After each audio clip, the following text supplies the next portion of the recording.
So in the code below, what is the variable? The answer is cloud_greeting. And you can tell that a piece of code is a variable once again when it doesn't have quotes around it and it is not followed by brackets. What do you think will happen when you run this code? Well, let's type it in and try it. It should give you an error. And why do you think that it did not work?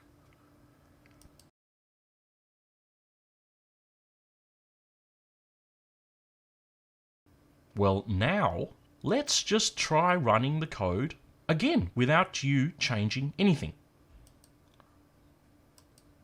What happens now?